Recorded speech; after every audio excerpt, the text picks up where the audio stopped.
अस्सलामुअलैकुम।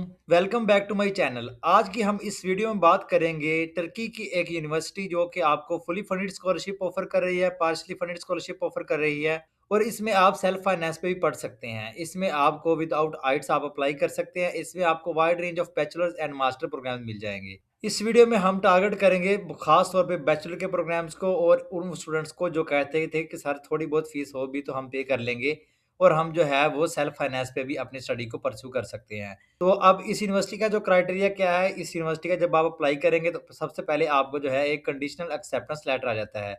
अब बहुत से स्टूडेंट्स हमें कंडीशनल एक्सेप्टेंस लेटर सेंड करते हैं कि सर जी हमें एक्सेप्टेंस लेटर मिल गया है, इसमें हम अपनी फ़ी पे करनी है, क्या करना है?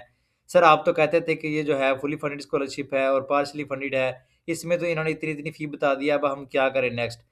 तो इस वीडियो में हम आपको स्टेप बाय स्टेप तमाम चीज़ें क्लियर करेंगे कि आपने जो है फ़ी किस तरह पे करनी है और इसमें आपने किन चीज़ों का ख़्याल रखना है फ़ी पे करते वक़्त और आपने यूनिवर्सिटी को जो है किस तरह उसकी इवैल्यूएशन करनी है, किस तरह एनालिसिस करना है कि आया ये यूनिवर्सिटी मेरे लिए बेहतर है भी नहीं। तो उससे पहले आपसे ये रिक्वेस्ट है, अगर आप हमारे चैनल पे नए हैं तो हमारे चैनल को सब्सक्राइब कर लें। मज़ीद बरा अगर आप कंप्लीट प्रोसेस हमारे थ्रू करवाना चाहते हैं, तो डिस्क्रिप्शन में हमारा व्हाट्सएप नंबर ऐड है, आप कंप्लीट प्रोसेस हमारे थ्रू भी करवा सकते हैं। अगर आपके professional document, CV, motivation letter या सर्च प्लान वगैरह बनवाना चाहते हैं, तो उसके लिए भी आप हमारी टीम से कॉन्टैक्ट कर सकते हैं। बायो में हमारे व्हाट्सएप चैनल का लिंक ऐड है, आप इसको ज्वाइन करके मज़ीद आने वाली स्कॉलरशिप्स की वीडियो से अपडेट रह सकते हैं। चलते हैं अपने मेन पॉइंट पे। जी, तो ये एक तुर्की की यूनिवर्सिटी है जो कि इस्तांबुल में वाक़या है। इसमें हम कहते हैं इस्तांबुल कल्चर यूनिवर्सिटी, ठीक है जी, आपको फुली फंडेड स्कॉलरशिप ऑफ़र कर रही है और इसकी जो ये डेडलाइन है, इधर उन्होंने आपको मेंशन कर दिया है, इसकी 28 अगस्त 2026 डेडलाइन है। उससे पहले-पहले आपने अपनी एप्लीकेशन को सबमिट करवाना है for bachelor and master programs, तो इधर उन्होंने आपको मेंशन भी कर दिया है। अब ये इसका एडमिशन स्टेप्स आ जाता है, मतलब इन्होंने आपको थोड़ा-सा बैकग्राउंड बता दिया है कि आपने किस तरह जो है अप्लाई करना है और किस तरह जो है वो आप नेक्स्ट फर्दर प्रोसेस परस्यू करोगे।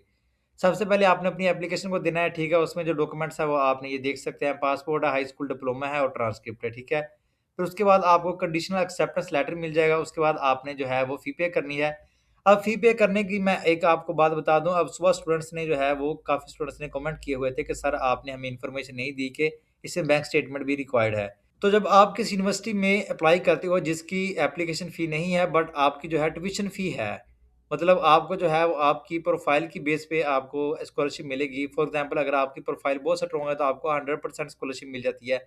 फिर आपको बैंक स्टेटमेंट रिक्वायर्ड नहीं है, ठीक है? बात क्लियर होगी। अगर आपको 50% स्कॉलरशिप मिलती है, 30% मिलती है, 70% मिलती है तो फिर आपको बैंक स्टेटमेंट रिक्वायर्ड है। फिर उस हिसाब से आपने जो है यूनिवर्सिटी की फ़ी पे करनी है, तो उसके लिए आपको बैंक स्टेटमेंट रिक्वायर्ड होगी, ठीक है? अब बहुत से स्टूडेंट्स कह रहे थे कि सर आप हमें जो है इस चीज़ की इन्फॉर्मेशन नहीं देते कि इसमें बैंक स्टेटमेंट रिक्वायर्ड है कि नहीं? अब पिछली 3 से 4 जितनी भी हमने वीडियोज़ बनाई हैं, उसमें आपको बैंक स्टेटमेंट रिक्वायर्ड है, ठीक है ना? उसमें आपको जब कंडीशनल एक्सेप्टेंस लेटर आपका मिल जाता है, तो उसके बाद जो है वो आपने फ़ी पे करनी है, तो वो आपके पास बैंक स्टेटमेंट होगी, आप उनको शो करवाओगे ना कि मेरे पास जो है इतना डिपॉज़िट है। तो मैं इस कंट्री में जो अप्लाई किया है, मेरे पास इतनी सकत है कि मैं इस यूनिवर्सिटी में अपनी स्टडी को परस्यू कर लूँगा, ठीक है? उसके बाद जैसा कि आप फ़ी पे करोगे, आपको जो है ऑफ़िशियल एक्सेप्टेंस लेटर मिल जाएगा, फिर आप वीज़ा के लिए अप्लाई करोगे, ठीक है? फिर नेक्स्ट नीचे आप अपना फर्दर प्रोसेस जो है वो परस्यू करोगे। ये इधर उन्होंने आपको मेंशन भी कर दिया है। अब करना क्या है, आपके इधर आ रहा है इंटरनेशनल ऑफिस, आपने इस पे क्लिक करना है तो आपके पास जो है कुछ इस तरह का इंटरफेस शो हो जाएगा। आप देख सकते हैं ये आपके पास जो है इंटरफेस शो हो गया। अब इधर आपके पास डिफरेंट डिपार्टमेंट्स आ जाएँगे। हम सबसे पहले देख लेते हैं इसमें कौन से डिपार्टमेंट्स रहते हैं। Faculty of education, faculty of science letter, faculty of law, faculty of economic and administrative sciences, faculty of architecture, faculty of engineering, faculty of health sciences, faculty of art and design. अब आपके पास multiple जो है departments आ जाएँगे और इसके बाद आगे जो है वो नेक्स्ट मल्टीपल आपके पास प्रोग्राम्स आ जाएँगे इन डिपार्टमेंट्स में। तो ये आपके पास जो है डिफरेंट डिपार्टमेंट्स आ जाते हैं। इधर उन्होंने आपको मेंशन भी कर दिया है कि इस यूनिवर्सिटी में 8 डिपार्टमेंट्स हैं, ठीक है? ये आप देख सकते हैं और नेक्स्ट जो ये नीचे आपको इधर मेंशन किया है उन्होंने, ये इसके डिपार्टमेंट्स के नेक्स्ट जो है वो प्रोग्राम्स हैं, ठीक है ना? जिस तरह के आपके पास रहता है difficulty of science and letters, इसमें जो आपके पास प्रोग्राम्स आ जाएँगे वो इंग्लिश लैंग्वेज एंड लिटरेचर आ जाएगा, मैथमेटिक्स, कंप्यूटर साइंस आ जाएगा, मॉलिक्यूलर बायोलॉजी एंड जेनेटिक्स आ जाएगा, साइकोलॉजी आ जाएगा, टर्किश लैंग्वेज एंड लिटरेचर आ जाएगा। मतलब ये इसमें प्रोग्राम्स आ जाएँगे। हर डिपार्टमेंट में नेक्स्ट मल्टीपल प्रोग्राम्स हैं, ठीक है ना? तो आप इसको जो है वो खुद भी रीड आउट कर सकते हैं। अब नेक्स्ट हम बात कर लेते हैं स्कॉलरशिप्स की कि आपको जो है वो कितने परसेंट स्कॉलरशिप मिलेगी और बैचलर में जो है वो आप किस तरह अप्लाई करोगे। डेडलाइन आपको क्लियर होगी, आपको जो है डिपार्टमेंट क्लियर हो गए हैं। अब हम बात करते हैं स्कॉलरशिप की, ठीक है? तो आप जो है इधर आपके पास आ जाएँगी ये स्कॉलरशिप्स, ठीक है?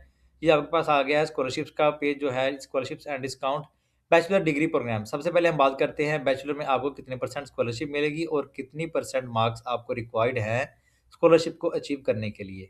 आपके जो है इतने परसेंट पॉइंट होने चाहिए तो ठीक है, फिर आपको जो है 25% स्कॉलरशिप मिलेगी। इसी तरह अगर आपके 1241 से 1350 तक पॉइंट हैं तो आपको 50% स्कॉलरशिप मिलेगी। अगर आपके जो है वो 1351 से ते 1530 तक पॉइंट्स हैं तो फिर आपको 75% स्कॉलरशिप मिलेगी। अगर आपके 1531 पॉइंट हैं तो फिर आपको 100% स्कॉलरशिप मिलेगी और आपको साथ अकोमोडेशन भी प्रोवाइड की जाएगी।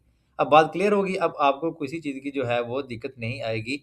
मैं आपको बात क्लियर कर चुका हूँ। अगर किसी स्टूडेंट को 100% स्कॉलरशिप मिलती है, तो फिर उसको साथ जो है वो अकोमोडेशन भी फ्री ऑफ कॉस्ट प्रोवाइड की जाएगी। और एक बात मैं और क्लियर कर दूँ, इसमें आप जो है वो साथ अपना वर्क भी कर सकते हैं, ठीक है ना? मतलब आप जो है वो साथ पार्ट टाइम जॉब भी कर सकते हैं। कहीं आपको जो है वो हफ्ते में 20 घंटे अलाउ होते हैं यूरोपियन टाइम के मुताबिक, तो नेक्स्ट जो है वो आपको 1 दिन में 4 आप जो है घंटे काम कर सकते हैं। नेक्स्ट जो है वो आपने क्या करना है, नीचे आपके पास आ रहा है मास्टर डिग्री स्कॉलरशिप, तो आप जो है इस पे क्लिक कर लेंगे। अब मास्टर के लिए आपको जो है, अगर आपकी कितनी सीजीपी होगी तो आपको जो है कितने परसेंट स्कॉलरशिप मिलेगी, ठीक है? अगर आपकी जीपीए है 3 से लेके 3.49 तक तो आपको 10% स्कॉलरशिप मिलेगी, ठीक है? मतलब आपकी जो ट्यूशन फ़ी है फिर उसमें आपको 10% डिस्काउंट मिलेगा। अगर आपकी जीपीए है 3.5 से 3.74 तक तो फिर आपको 15% डिस्काउंट मिलेगा ट्यूशन फ़ी में। अगर आपकी जीपीए है 3.7 से 4 तक, ठीक है? तो फिर आपको 25% डिस्काउंट मिलेगा on the annual tuition fee. तो आई होप आपको तमाम चीज़ें समझ आ गई होंगी, आपको किस तरह 50%, 70%, 30% स्कॉलरशिप मिलेगी। इसमें मैं आपको एक बात क्लियर करता चलूँ, आप स्कॉलरशिप के साथ-साथ स्टडी वीज़ा पे भी अप्लाई कर सकते हैं, ठीक है ना? मतलब आप अपने सेल्फ फाइनेंस पे भी पढ़ सकते हैं। अब बहुत से स्टूडेंट्स पूछते हैं कि सर आप स्टडी वीज़ा का भी बताई जा रहे हो, स्कॉलरशिप का भी बताई जा रहे हो, तो हमें समझ नहीं आती। तो इसमें स्कॉलरशिप का भी उन्होंने आपको क्राइटेरिया मेंशन कर दिया है और आप सेल्फ फाइनेंस पे भी पढ़ सकते हैं, ठीक है ना? तो इसकी जो डेडलाइन है वो मैंने आपको फर्स्टली बता दी है, ठीक है? और इसकी जो है स्कॉलरशिप का आपको पता चल गया, इसमें कौन से डिपार्टमेंट्स हैं वो भी आपको पता चल गया होगा, आई होप। तो नेक्स्ट हम बात कर लेते हैं इसमें आपने अप्लाई कैसे करना है। ये नीचे लिखा आ रहा है आपके पास अप्लाई नाउ, आपने इस पे क्लिक करना है तो आपके पास जो है कुछ इस तरह का इंटरफेस शो हो जाएगा। अब इसका सिंपल सा और ईज़ी सा प्रोसेस है, जस्ट 2 टू 3 मिनट लगेंगे, ठीक है? इधर आपके पास सबसे पहले आ रहा है आपकी एप्लीकेशन डिटेल। सबसे पहले आपने जो है वो चूज़ करना है कि आप अंडर ग्रेजुएट के लिए अप्लाई कर रहे हैं, मास्टर के लिए अप्लाई कर रहे हैं या आप जो है वो पीएचडी के लिए अप्लाई कर रहे हैं।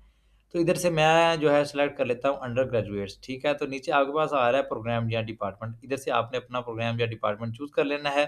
फॉर एग्ज़ाम्पल मैं कर लेता हूँ इधर से डिपार्टमेंट ऑफ इकोनॉमिक्स, ठीक है? तो नीचे आपके पास आ रहा है अपनी नेशनैलिटी, नीचे आपने अपनी जो है वो नेशनैलिटी चूज़ कर लेनी है। तो जैसा कि हम पाकिस्तान से अप्लाई कर रहे हैं तो हम इधर जो है वो पाकिस्तान कर देंगे। तो नेक्स्ट जो है नीचे आपके पास आ रहा है अपना पासपोर्ट नंबर, तो इधर जो है वो आपने अपना पासपोर्ट नंबर ऐड कर देना है। तो जैसा कि हम अपनी डमी इन्फॉर्मेशन देते हैं तो आपने अपनी जो है वो एग्ज़ैक्ट इन्फॉर्मेशन देनी है। फिर नीचे आपके पास आ रहा है डेट ऑफ बर्थ, आपने जो है वो अपनी डेट ऑफ बर्थ ऐड कर देनी है। फिर नीचे आपके पास ईमेल आ रहा है, इसी तरह फ़ोन नंबर आ रहा है, name, surname, father name, mother name, place of birth वगैरह आ रहा है, ठीक है? ये तमाम चीज़ें आपने जो है वो पुट कर देनी है। फिर नीचे आपके पास आ रहा है एप्लीकेशन डॉक्यूमेंट्स। इधर आपने जो है वो अपनी जो है वो बीएस की या अपनी एफएससी की डिग्री पुट करनी है, ठीक है? और इस तरह नीचे आपने जो है वो अपना पासपोर्ट की पिक ऐड कर देनी है। फिर आपने I am not a robot पे क्लिक करना है। तो नीचे आपके पास आ रहा है एजेंसी इन्फॉर्मेशन। अब एजेंसी इन्फॉर्मेशन में नीचे आपने अपनी ईमेल देनी है और इधर अपना एजेंसी नंबर ऐड करना है, ठीक है? उसके बाद जो है वो आप जब सेव पे क्लिक करोगे तो आपके पास जो है कुछ 2 तरह के ऑप्शन आएँगे, ठीक है? उसके बाद जो है वो आपको कन्फर्म करेगा, करने के बाद आपको एक ईमेल आ जाएगी जिसमें आपका जो है एक पिन कोड होगा और साथ आपका जो है वो पासवर्ड होगा, ठीक है? उस पासवर्ड को जो है वो आपने माइंड में रखना है, उस पासवर्ड के ज़रिए जो है वो आप नेक्स्ट फर्दर भी कभी-कभार आपको लॉगिन करना पड़े तो आप अपनी एप्लीकेशन को अगेन लॉगिन कर सकते हैं।